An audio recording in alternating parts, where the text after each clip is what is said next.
আসসালামু আলাইকুম। বুশরা সিম্পল কিচেনে আপনাদের আরো একবার স্বাগত জানাই।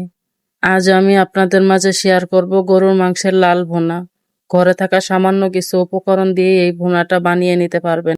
আশা করি ভিডিওটা আপনাদের কাছে ভালো লাগবে। প্রথমে একটি হাঁড়িতে আগে থেকে পরিষ্কার করে রাখা গরুর মাংসগুলো নিয়ে নিব। এরপর 1 কাপ পেঁয়াজ কুচি, 9 থেকে 10টি কাঁচামরিচ কুচি, এরপর লাগবে 1.5 টেবিল চামচ রসুন বাটা, 1.5 টেবিল চামচ জিরা বাটা, 1.5 টেবিল চামচ আদা বাটা, 1.5 টেবিল চামচ পেঁয়াজ বাটা, পরিমাণ মতো মরিচের গুঁড়া, পরিমাণ মতো হলুদের গুঁড়া, স্বাদ মতো লবণ, আর লাগবে 1/3 কাপ রান্নার রেগুলার তেল। সব উপকরণ দেওয়া শেষ হলে এবার মাংসটাকে হাত দিয়ে ভালোভাবে মেখে নিব। মশলা যেন মাংসের গায়ে গায়ে ভালোভাবে মেখে যায় সেদিকে খেয়াল করে আমি সুন্দর করে ভালোভাবে মেখে নিয়েছি। মাংসগুলো মাখানো হয়ে গেলে আপনারা চাইলে কিছু সময় ম্যারিনেট করে রাখতে পারেন, তবে আমার হাতে সময় কম ছিল, এর জন্য আমি আর ম্যারিনেট করে রাখি নাই। একটা ঢাকনা দিয়ে চুলায় বসিয়ে দিয়েছি। বেশ কিছুক্ষণ পর ঢাকনা খুলে একটু নেড়ে চেড়ে দিয়েছি, তবে আমি মাংসতে কোনো পানি ইউজ করি না এখনো। মাংসের গায়ে থেকেই পানি উঠে গেছে। এই পানি দিয়েই কিছুটা সময় মাংস সিদ্ধ হবে। আবারও ঢাকনা দিয়ে ঢেকে কিছুটা সময় কষিয়ে তারপরে আমি দিয়ে দিব এলাচ, দারুচিনি, তেজপাতা। গরুর মাংস যদি ফ্রেশ হয়ে থাকে তাহলে সিদ্ধ করতে সময়টা একটু কম লাগে, আর যদি ফ্রিজের হয়ে থাকে তাহলে সিদ্ধ করতে সময়টা একটু বেশি লাগতে পারে। তাই নির্দিষ্ট সময়ের চেয়ে মাংসটা কতটুকু সিদ্ধ হয়েছে সেদিকে খেয়াল রাখবেন। দেখতেই পাচ্ছেন আমার মাংসটা ধীরে ধীরে খুব সুন্দর করে কষানো হয়ে গেছে।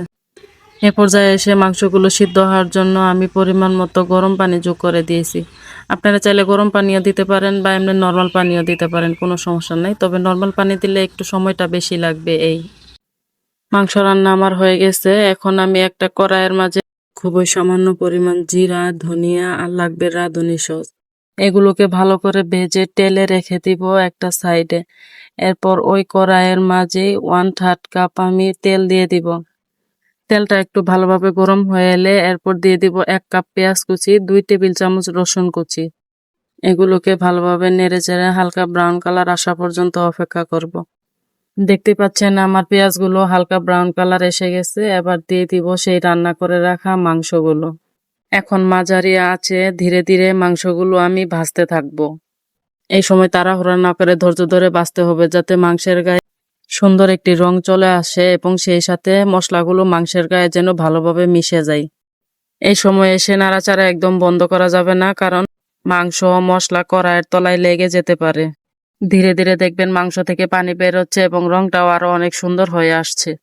যখন মাংসগুলো ভাজা হয়ে যাবে তখন দেখবেন মাংস থেকে তেল আলাদা হতে শুরু করবে। এ পর্যায়ে এসে ভেজে রাখা জিরার গুঁড়া ভালোভাবে ছড়িয়ে দিব। জিরার গুঁড়া দেওয়ার পর ভালোভাবে নেড়েচেড়ে মাংসের সাথে মিশিয়ে নিব। এতে লাল ভুনার স্বাদ ও ঘ্রাণ আরো বেড়ে যাবে। এখন আরো 2 থেকে 3 মিনিট মাঝারি আঁচে ভালোভাবে ভেজে নিব, যাতে জিরার গুঁড়া সুন্দর ফ্লেভার মাংসের সাথে মিশে যায়। আলহামদুলিল্লাহ, আপনারা দেখতেই পাচ্ছেন আমার গরুর মাংসের লাল ভুনাটা একদম তৈরি হয়ে গেছে। কালারটাও অনেক সুন্দর এসেছে। আশা করি আজকের রেসিপিটি আপনাদের কাছে ভালো লেগেছে আর ভিডিওটি দেখে খুব সহজেই বাসায় তৈরি করে ফেলতে পারবেন। যদি ভিডিওটি ভালো লেগে থাকে তাহলে অবশ্যই একটা লাইক দিয়ে আমাকে উৎসাহিত করবেন আর কমেন্টে জানিয়ে যাবেন আমার রান্নাটা কেমন হয়েছে। আপনি যদি নতুন হয়ে থাকেন তাহলে বুশরা সিম্পল কিচেন এই পেজটি সাবস্ক্রাইব করে পাশে থাকবেন। আর যদি ফেসবুক থেকে আমার ভিডিওটা দেখে থাকেন তবে অবশ্যই ফলো করে রাখবেন। আপনাদের ভালোবাসা আমাকে নতুন নতুন রেসিপি নিয়ে আসার অনুপ্রেরণা দেয়। সবাই ভালো থাকবেন, সুস্থ থাকবেন। আবারও দেখা হবে নতুন কোনো রেসিপি নিয়ে।